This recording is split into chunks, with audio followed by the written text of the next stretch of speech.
Ryan, a tough day here at the Raw Charging Stadium. What are your thoughts after the match? It's a difficult one because I thought, until the red card, I thought we were the better team. So I think we had some good chances, we're playing some good football.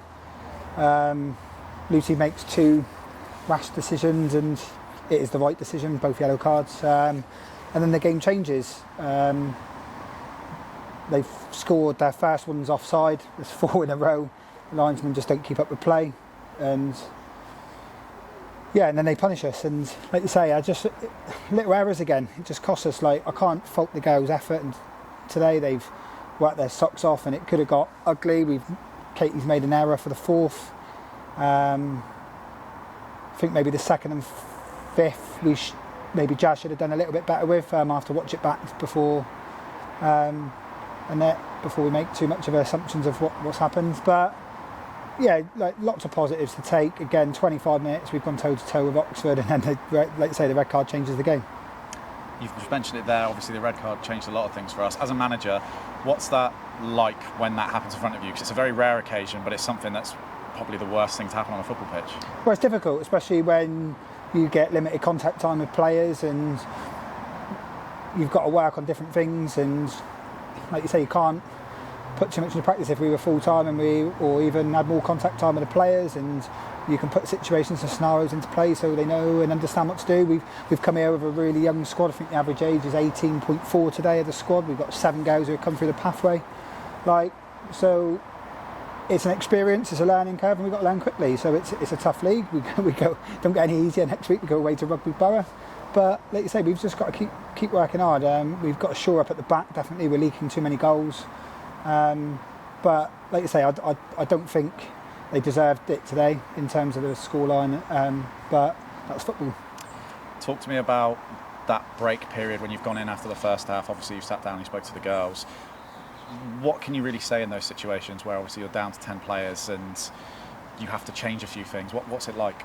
Well, we thought we were okay and in the game still. Like, we just had to cut out the mistakes, which we didn't do in the second half, and be a little bit better with the ball. I think when we went down to 10, Ellie became isolated up top on her own and we couldn't get out really. And I just said, look, we're going to have to play some football and be confident to do that because we've got good footballers at this club. So, but like you say, it's a learning curve. We dust ourselves off, and we've been in a situation and we've bounced back twice already from heavy defeats this season. So we'll try and do that again next week. It's difficult. We come here thinking we've got a full squad almost available, and then Gemma's got some personal circumstances coming on which makes her unavailable. Dandy pulls out last night for illness, and Rosie's away with the Navy, and Jade's on her honeymoon. So, and they're 4 key experienced players. So it just makes it a little bit difficult. But like you say, we can't keep using those as excuses. We come here with the squad we've got. We believe in the squad we've got, and we've just got to keep moving forward. Just looking ahead to next week then, obviously you mentioned there you've not been able to actually have a headache with your squad this season. Looking ahead to the next few weeks, is it going to get better? No, no, it's not. Like, Mia and Taya go away with England next week, from tomorrow. So they're not available next week. Rosie's away for a few months with the Navy. We're playing Katie out of position at left back, and she's doing her best there, but it's not her natural position.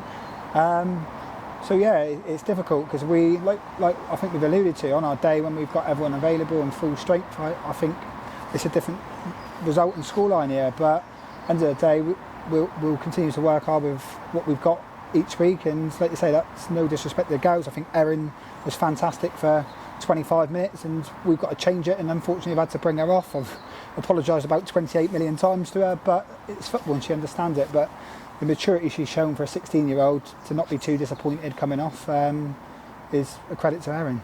You mentioned it there, obviously the effort from the girls you can't fault. One of those things about that effort would be the 2 players that have been called up to under-17s, Taya and Mia. How delighted are you with that, on top of everything else that's happened today in terms of the performances they put in despite the result? Well, end of the day, like, as a football club, we know we've got some talented young players coming through the system, and it's not just this season. We've had Erin playing at Ireland, Mary was at England before she's gone to Bristol, Ellie was at England before she moved on to Bridgewater, and we've drafted and got her back.